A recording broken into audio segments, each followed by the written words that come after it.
년 전 그리스도께서 이 땅에 오셨던 날을 기다리면서 감사하는 대강절 넷째 주일을 맞이했습니다. 이제 오늘이 마지막 주일로 오는 목요일 날 우리는 성탄절을 맞이하게 됩니다. 예수님이 2000년 전 이 땅에 오신 것은 하나님께서 직접 말씀하신 것과 구약시대의 예언자들이 그 선지자들을 통해서 하신 말씀, 그 예언된 말씀이 이루어진 것입니다. 그래서 이 모든 말씀의 성취로 메시아가 이 땅에 오셨다라고 하는 것입니다. 이스라엘 사람들은 선지자들이, 예언자들이 어떤 예언을 해놓으면 그것으로 끝나지 않습니다. 이스라엘 백성을 가리켜서 우리는 동사민족이다 이렇게 이야기를 합니다. 우리는 자리에 앉았다라고 하면 모든 것이 앉아있는 것으로 그 동작이 끝났다고 생각을 하지만은 이스라엘 사람들은 앉아있는 것이 동작이 끝난 것이 아니라 계속 그 앉아있는 것이 진행돼 가고 있다, 움직이고 있다, 이런 생각을 하고 있습니다. 그렇기 때문에 옛 구약시대의 선지자들이 메시아가 이 땅에 오실 것이다 라고 하는 그 말씀은 한 예언자가 이야기한 것으로 멈추지 아니하고 계속 그 말씀은 이루어져 가고 있다라고 하는 것입니다. 그래서 오늘 처녀가 잉태하여 아들을 낳게 되는 그 예언이 바로 700년 후에, 이사야가 700년, 예수님이 탄생하기 700년 전에 그 예언을 했는데 700년 후에 예수님께서 말씀 그대로 동정녀 마리아 처녀의 몸을 통해서 탄생하신 것에 대해서는 원인과 결과 이렇게 생각을 합니다. 선지자들이 말씀하신, 선지자들의 입을 통해서 하신 하나님의 말씀은 그냥 말씀한 것으로 멈춰져 있지 아니하고 700년 후에 그 결과로 나타났다라고 하는 것입니다. 성경 말씀을 보시면 여러 곳에 선지자들을 통하여 하신 말씀을 이루려 하심이라, 이런 말씀들이 많이 나옵니다. 그 말씀의 의미는 우리는 그냥 옛날에 그 선지자들이, 예언자들이 해놓은 그 예언의 말씀이 이루어지나 보다, 그렇게 생각을 할 수 있습니다만은 히브리 사람들은 그 말씀과 지금 이루어지는 것이 따로 노는 것이 아니라 그 선포된 말씀이 계속 진행돼서 계속 움직여서 오늘의 그 결과가 이루어진다라고 하는 생각을 하고 있다라고 하는 것입니다. 어느 한 남자가 이발소에서 이발을 하고 있었습니다. 근데 이발사가 갑자기 뜨거운 수건을 얼굴에 올려놓았습니다. 깜짝 놀란 손님이, 아니 이렇게 뜨거운 수건을 얼굴에 올려놓으면 어떻게 합니까? 그랬더니 이발사가 이런 말을 했대. 죄송합니다, 내가 들고 있자니 너무 뜨거워서 그랬습니다. 여러분, 사람들은 자신의 짐, 자신의 문제를 어딘가 자꾸 내려놓으려고 합니다. 뜨거우니까, 무거우니까, 힘드니까. 근데 우리가 믿는 하나님은, 이 땅에 우리를 구원해 주시기 위해서 오신 예수 그리스도는 우리의 무거운 짐을 지시기 위해서 오신 하나님이심을 우리가 믿습니다. 그러니까 서양 속담에 보면 인간의 끝은 하나님의 시작이다라고 하는 그런 속담이 있습니다. 하나님이 역사하시는 그 순간은 우리 인간의 모든 것이 끝날 때, 다시 말씀을 드리면 인간의 힘으로는 도저히 불가능합니다, 할 수 없습니다, 이런 고백이 일어날 때 하나님의 역사가 일어난다라고 하는 것입니다. 그 예를 들어서 우리가 창세기에서 아브라함을 볼 수가 있습니다. 과거의 선지자들로 예언된 말씀이 이루어진다, 그 예언된 말씀을 이루어 가시는 것을 가리켜서 우리가 전능하신 하나님 이렇게 표현을 합니다. 창세기 17장에 보면 하나님이 아브라함에게 나타나신 그 하나님은 전능자 하나님, 즉 엘샤다이, 이렇게 하나님의 그 이름이 불려집니다. 엘이라고 하는 것은 하나님이라고 하는 의미고, 샤다이라고 하는 것은 능력, 힘, 전능, 이런 의미입니다. 그러니까 전능자 하나님이세요. 그럼 왜 창세기 17장에 아브라함에게 나타나셨던 그 하나님께서 엘샤다이, 전능자 하나님으로 나타나는가를 우리가 좀 살펴볼 이유가 있습니다. 하나님께서 아브라함을 부르시면서 여러 곳에서 아브라함의 나이를 말씀하십니다. 창세기 12장에 보면 12장 4절에 보면 하나님께서 아브라함을 부르십니다. 내 본토 친척 아비 집을 떠나라. 그런데 그 말씀을 듣고 떠났을 때 아브라함의 나이가 75세였더라. 이렇게 아브라함의 나이를 표시를 합니다. 그리고 아브라함과 같이 사는 부인 그 사레의 나이는 10살 어린 65세입니다. 근데 하나님께서 아브라함에게 그 자기 친척 본토 아비 집을 떠나라고 하시면서 아브라함에게 주신 그 복의 말씀이 있습니다. 그것은 내가 큰 민족을 이룰 것이다.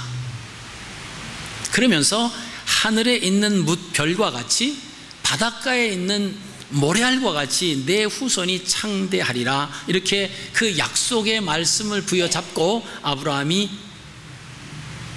떠났습니다. 근데 한 10년 정도가 지났는데 아무런 대를 이을 수 있는 그런 조짐이 보이지 않는 거예요. 아브라함이 나이가 점점 75세에서 85세가 됐습니다. 아내는 75세가 됐어요.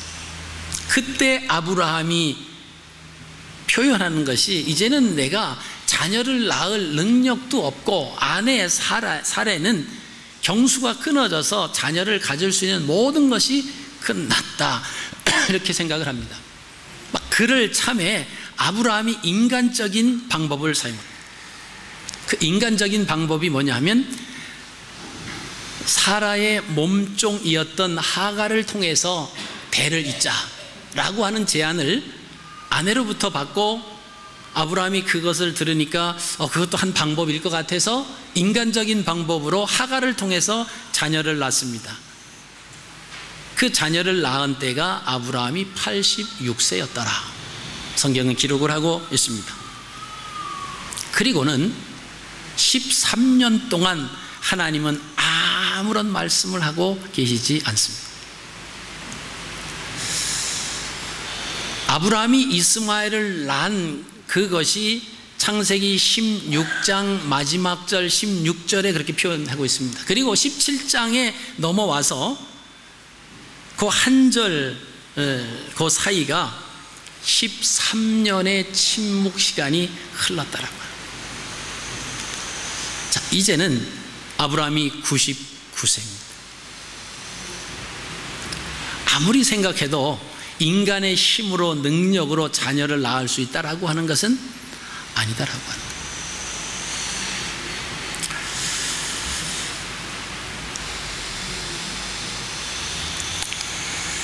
바로 이 순간 바로 하나님께서 아브라함과 사라가 자식을 가질 수 있는 모든 가능성이 끝난 그 상황 속에 하나님이 나타나십니다. 그리고 내년에 너희가 자녀를 낳을 것이다. 사라와 너의 몸을 통해서 낳는 그 아들이 그 자녀가 너의 대를 이을 것이다. 사라를 봐도 아브라함을 봐도 모든 인간적인 어떤 생각을 해도 자녀를 낳을 수 있는 모든 것이 끝이 났습니다. 그럴 때 하나님이 함께 하십니다.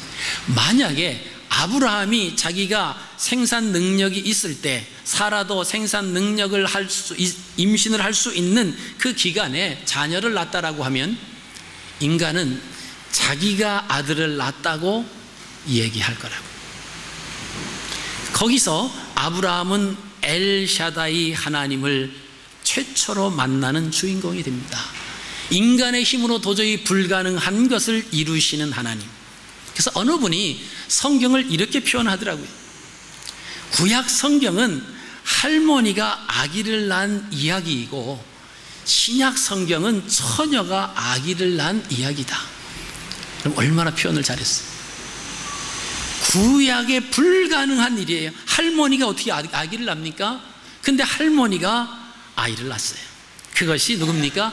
아브라함의 아들인 이삭입니다. 신약 시대에 와서는 처녀가 아들을 낳았어요. 처녀가 아기를 낳습니다. 불가능한 일입니다. 우리는 거기서 엘샤다이 하나님을 만날 수 있다라고 하는 것입니다. 인간의 힘으로는 부족하지만 아무것도 행할 수 없지만 그 가운데 역사하시는 하나님, 그분이 바로 엘샤다이다라고 하는 것입니다.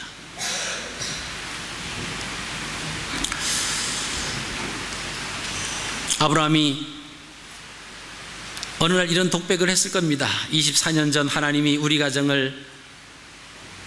가정에 약속의 아들을 주시겠다고 말씀하시더니 내 나이 99세, 나는 이제 죽은 몸이다. 내 아내 사레가 아이를 가지는 것은 전혀 불가능한 상태다. 인간적으로 모든 가능성이 사라졌고 사라와 나 사이에 자식을 얻겠다는 모든 희망은 사라졌다. 완전히 이제 끝이구나 라고 했을 때 바로 그 순간에 하나님께서 찾아오신다라고 하는 것입니다.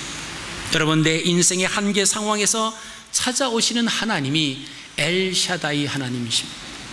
저는 가끔 그런 얘기를 합니다. 힘듭니다, 어렵습니다, 큰일 났습니다, 그렇게 말하시는 분들을 가끔씩 만나요. 가만히 보니까 말은 그렇게 하는데 하나님을 찾지는 않아요. 그래서 저는 그런 때 그러죠. 아직도 살만한가 보다고, 아직도 내가 가지고 있는 뭐 가지고 버틸만 하니까 하나님 앞에 전적으로 간구하지 않는다라고 하는 것입니다.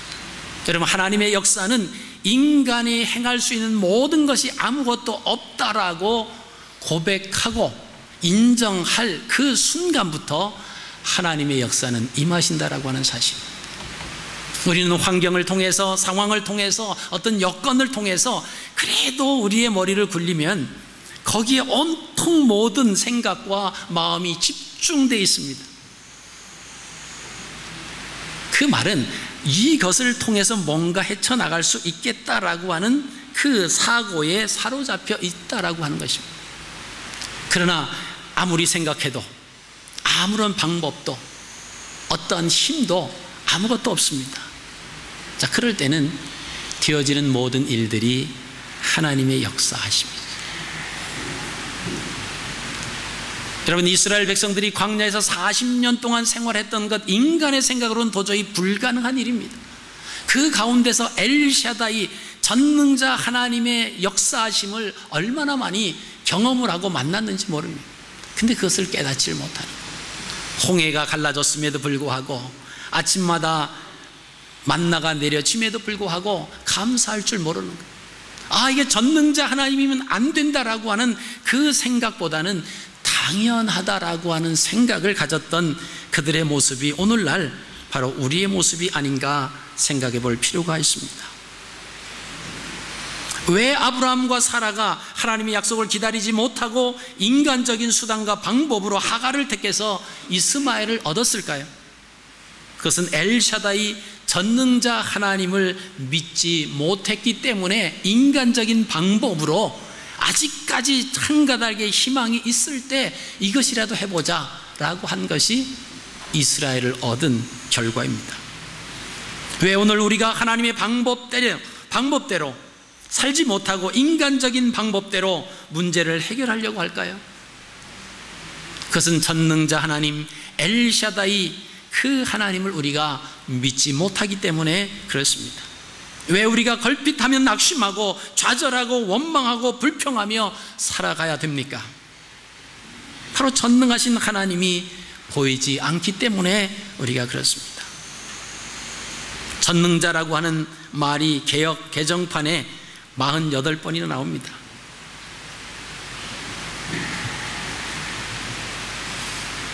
근데 이 48번 나오는 성경 중에서 가장 많이 그 전능자 엘샤다이, 전능하신 하나님이라고 하는 단어가 무려 31번이나 나오는 책이 있어요.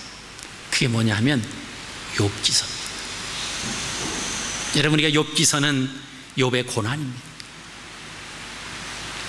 아무리 자기의 말로 해석을 하고 변명을 하려고 해도 사람들이 들어주질 않는 거예요.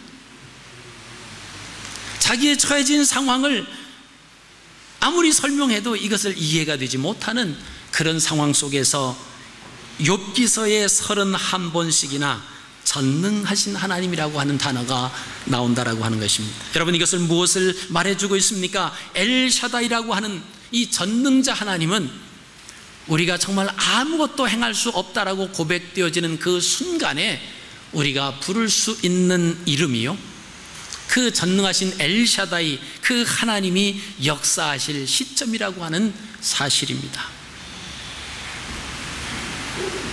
엘샤다이는 전능자 하나님이라고 하는 뜻 이전에 젖먹이는 어머니의 품이라고 하는 뜻이 그런 의미를 가지고 있었습니다. 젖을 먹이는 어머니의 품, 젖먹이는 어머니의 품. 여러분, 젖먹이는 어머니의 품은 아이의 울음을 멈추게 합니다. 젖먹이는 어머니의 품은 아이에게 평안을 주고요, 젖먹이는 어머니의 품은 아이에게 잠을 줍니다. 그리고 그 어머니의 품에서 생명이 있습니다.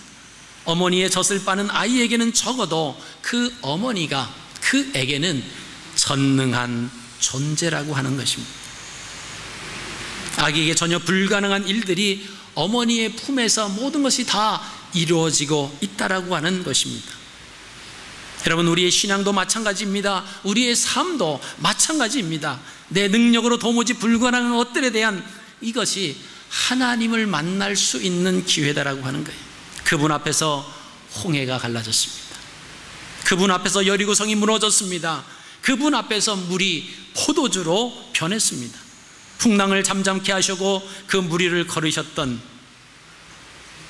그분 안에서 모든 일은 쉽고도 자연스러운 일이다라고 하는 것입니다. 하나님께서는 홍해를 가르시는 일이 우리에게는 불가능한 일이지만 전능하신 하나님 엘샤다이, 그 전능하신 하나님께서는 그것이 쉽고도 자연스러운 일이다라고 하는 사실입니다. 신앙생활을 잘하는 사람일수록 빠질 수 있는 오류가 하나 있습니다. 그것은 내 힘으로, 내 노력으로, 내 방법으로 뭔가 하나님의 일을 도와드려야 되겠다라고 하는 그런 생각입니다. 그러나 그것은 착각이에요. 율법입니다.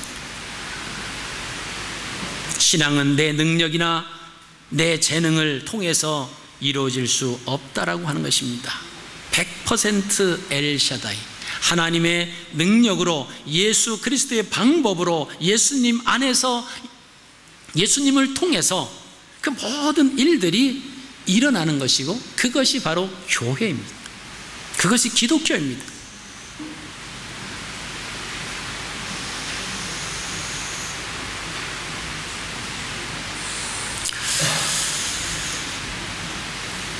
창세기 17장 15절 16절을 보시면 하나님께서 아브라함과 사레였던 그 두 사람의 이름을 바꿔주십니다.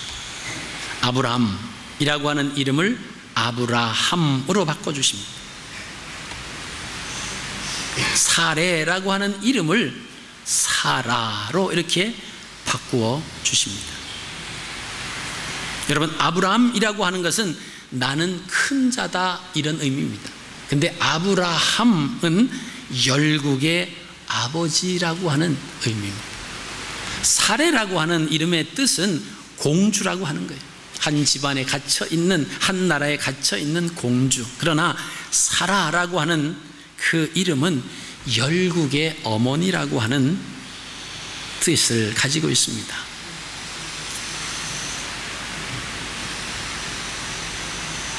하나님을 만난 엘샤다이, 그 하나님을 만난 아브라함이 이름이 바뀌었습니다. 사레가 사라로 이름이 바뀌었습니다. 여러분, 이름이 바뀌었다라고 하는 것은 그들의 삶도 바뀌었다라고 하는 것입니다.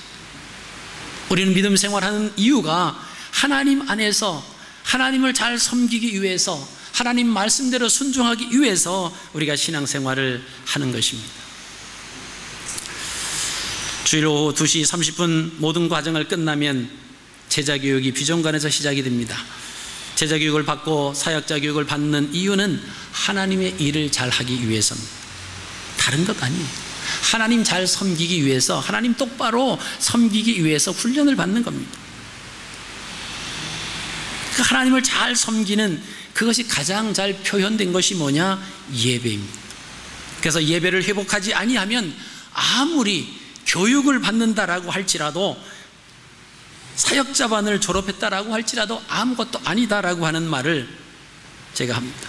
때로는 이런 좀 심한 표현까지 합니다. 어떤 회사 회의가 있는데 전무, 이사, 상무가 회사 중진들이 그 회의에 참석하지 않는다라고 하면 그 회의는 아무런 의미가 없지 않는, 회사의 중대사를 놓고 회의를 하는데 중진급들이 참석을 안 한다라고 하면 무슨 소용이 있겠습니까? 또 계속해서 참석하지 않는 그 중진들은 다른 부하 직원으로부터 존경함을 받지 못할 것이다. 여러분, 교회도 마찬가지입니다. 교회 항존직 직분자 리더들이 하나님이 인정하는 이유 이외에 공식적인 예배, 주일날, 수요일날, 금요일날 새벽 예배 참석하지 않으면 그것은 성경으로 말하면 죄지요. 그래서 이런 심한 말까지 합니다. 예배 참석에 대해서, 온전한 11조에 대해서 리더로서 신앙생활에 갈등할 수 있는 수준이라고 하면 아예 임직하려고 마음을 먹지 말아라. 여러분, 공부를 하면서 이런 얘기를 해줍니다. 여러분, 공동체의 리더가 달라지지 아니하면 하나님의 일이 일어날 수가 없다라고 하는 거예요. 올바로 서지 아니하면 아무것도 될 수 없다라고 하는 것입니다. 교회의 중진들이, 직분자들이 예배에 참석하지 않는데 평신도들이 예배에 와서 무엇을 보고 배우겠습니까? 여러분, 2014년도가 끝나기 전에 우리가 주님 앞에 직분을 받았다라고 하면, 이런 부분이 잘못됐다라고 하면 회개해야 됩니다.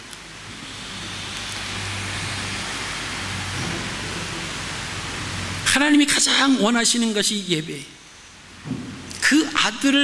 이 아들의 이름을 믿는 것이 하나님의 일인데, 그 아들을 믿는 것 중에서 가장 잘 표현된 것이 뭐냐? 그것이 예배입니다. 그래서 예배를 회복해야 된다고 한국교회가 외치고 있고, 그 예배가 회복되지 아니하면 우리의 모습은 그냥 허울 좋은 그냥 모습에 불과하다라고 하는 것입니다. 하나님의 말씀에 대해서 우리가 얼마만큼 집중하십니까? 일주일 동안 하나님의 말씀을 얼마나 가까이 하십니까? 이 하나님의 말씀이 우리가 천국 가기 위한 안내서요, 천국 가기 위한 지도라고 말을 합니다. 하나님께서 나를 사랑하신 사랑의 편지라고 우리가 고백들은 합니다. 그렇다라고 하면 우리가 천국 가기 위해서 내가 어떻게 가야 하는 그 방법이 여기에 다 있다라고 하면 이 말씀을 얼마만큼 소중히 여기고 계시냐라고 하는 것입니다. 그렇지 않다라고 하면 우리는 가짜 크리스찬이 될 수도 있습니다. 우리 자신이 스스로 그리스도인이라고 속고 있을 수도 있다라고 하는 것입니다.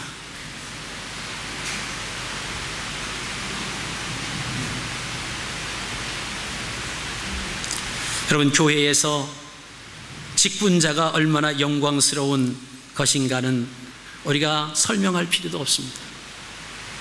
그러나 하나님께서 그 영광스러운 직분을 통해서 기뻐하실 수 있는 그런 모습 속에서 우리가 헌신하고 섬기지 아니하면 그것은 세상의 어떤 하나의 직위밖에는 될 수가 없다라고 하는 사실입니다. 오늘 마태가 말한 주께서 선지자로 통하여 하신 말씀을 이루려 하심이라고 22절에 말씀하고 있습니다. 여러분, 이것은 좀 전에 말씀드린 것처럼 이 사람들이 생각할 땐 그냥 이루어지는 것이 아니에요. 700년 전에 이사야가 한 그 말씀이 이제 이루어지는구나, 이제 그 원인이 결과가 돼서 나타난다라고 하는 엄청 감격스러운 그 속에 빠지면서 전능하신 하나님, 엘샤다이라고 하는 그 의미는 하나님께서 말씀하신 것은 반드시 이루신다라고 하는 그런 의미가 엘샤다이입니다.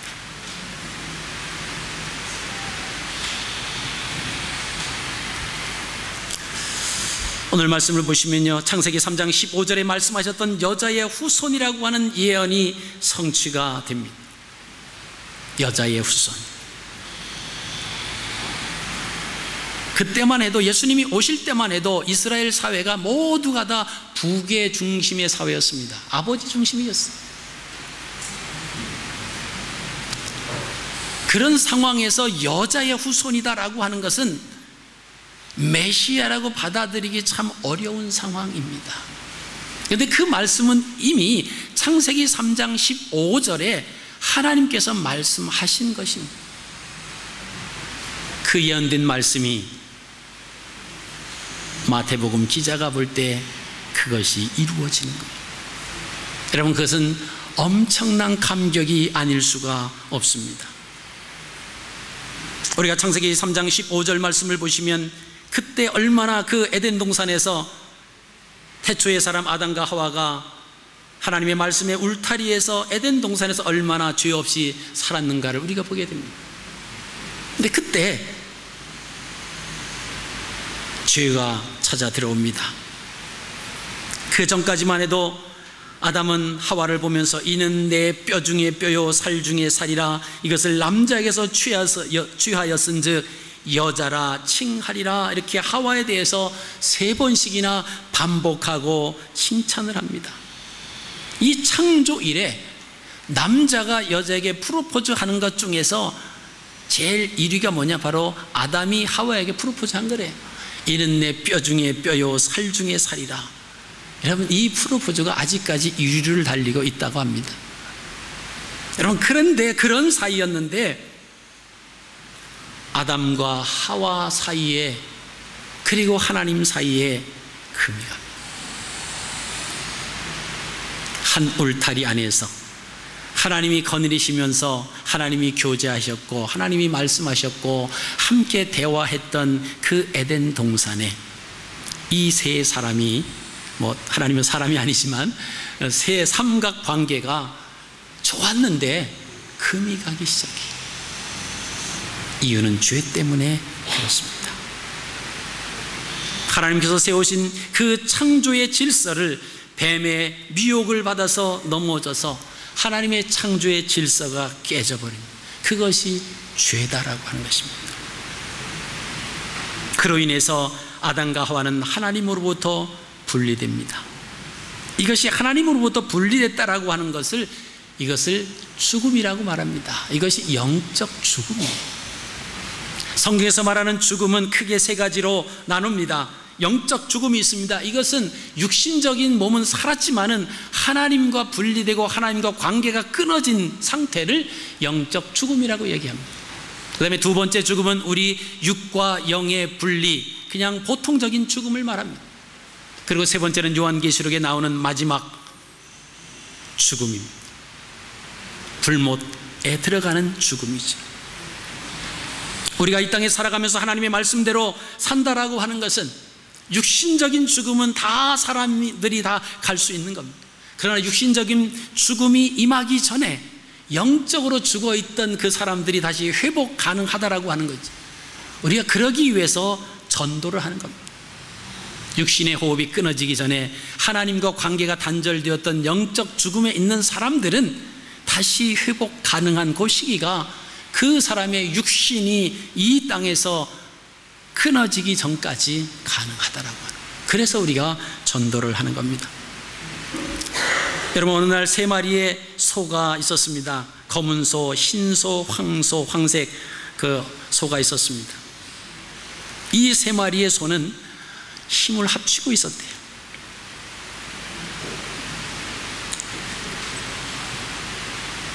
그 숲풀에 사자라고 하는 녀석이 살았습니다. 근데 이 사자가 이 소를 잡아먹고 싶은데 이 소들이 무슨 일만 있으면 3마리가 힘을 합쳐서 달려드니까 아무리 힘이 세고 싸움을 잘하는 사자도 3마리의 소를 당해낼 수가 없었다고 합니다. 그때 이 사자가 꾀를 썼습니다. 이렇게 하면 되겠다. 그날따라 소들이 조금 간격을 떨어지고 있을 때 한 신소에게 다가갔습니다. 내가 오늘은 싸우러 온 것이 아니고 너한테 뭐 좀 물어보려고 왔다 그랬대요. 그래서 무슨 말이냐 그랬더니, 너네 3마리의 소가 힘이 그렇게 세서 나는 너희들과 싸울 수도 없어. 그런데 너희 중에서 검은 소가 힘이 제일 세다고 하던데 그 맞는 말이냐? 흰 소가 그 얘기도 아니 우리는 다 힘이 다 똑같아서 우리가 힘을 합치는 거야.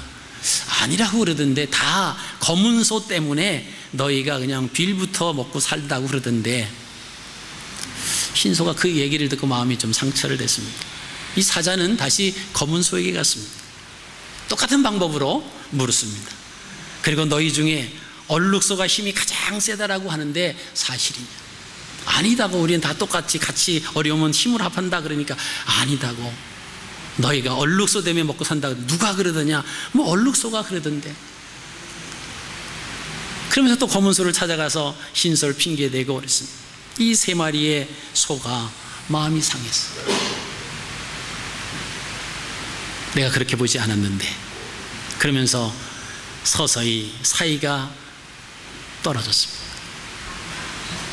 여러분 어떻게 됐습니까? 그 이후로 세 마리의 소가 한 마리씩 그 숲에서 없어지고 다시는 보이지 않았다라고 하는 겁니다.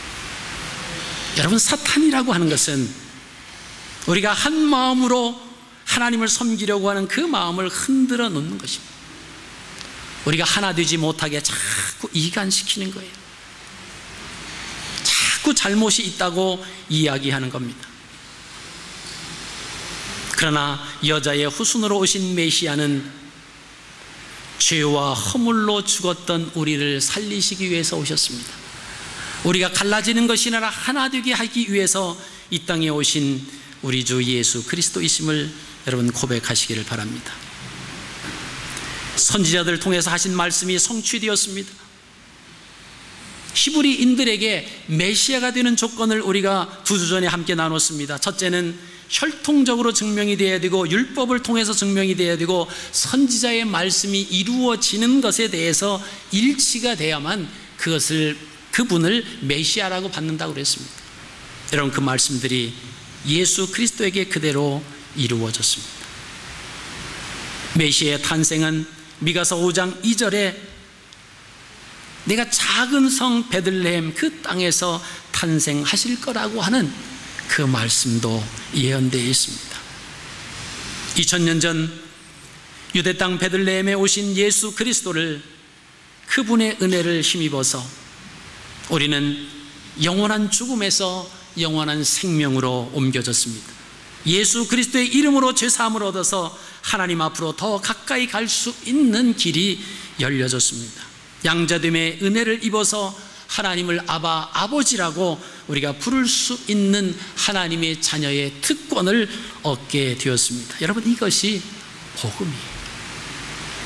이것이 우리가 이 땅에 살아가야 할 우리가 부여잡고 가야 할 그 말씀이다라고 하는 것입니다. 구약의 예언자들을 통해서 이루셨던 그 말씀이 그대로 이루어지는 약속하셨던 것을 반드시 이루시는 엘샤다이 하나님.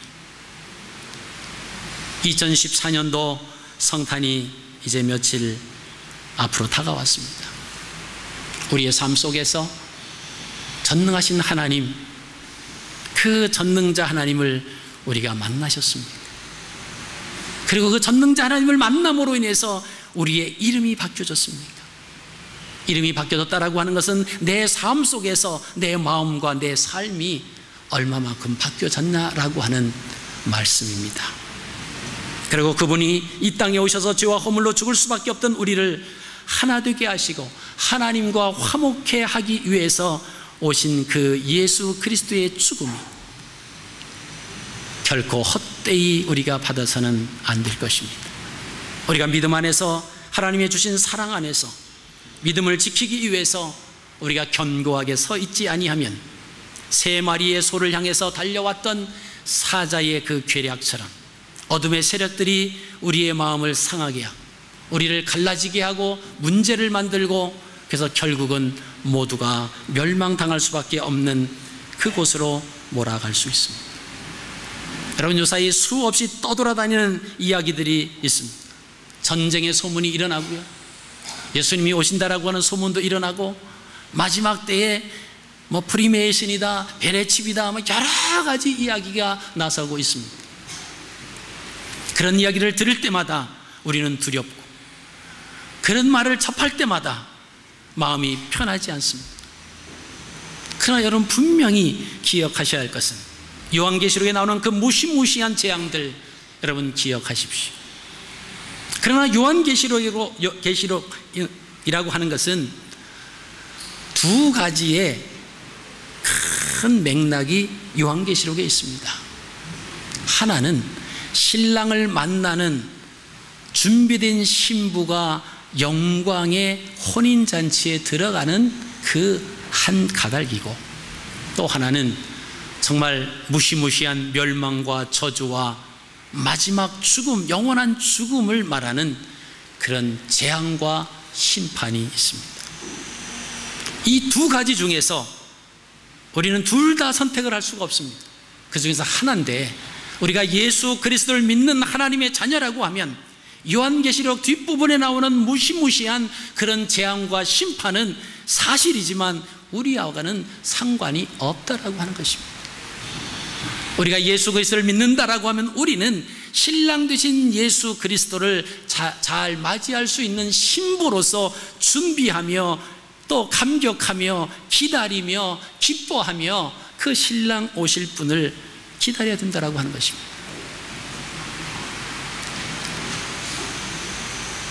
마지막 때가 되면 처의 기근과 전쟁의 소문이 일어날 거라고 분명히 주님은 말씀하셨습니다. 그리고 한 집안에 있는 모든 사람들이 원수가 될 것이다 라고 하는 그 가정의 심각성도 말씀을 해 주셨습니다. 자녀가 부모를 거역한다고 그랬습니다. 자녀가 부모를 죽이기까지 한다고 그랬습니다. 부모가 자녀들을 또한 죽이기까지도 한다고 말씀을 하셨습니다. 여러분, 그런 현상들이 오늘날 우리 주변에, 우리가 살고 있는 이 세상에 일어나고 있지 않습니까?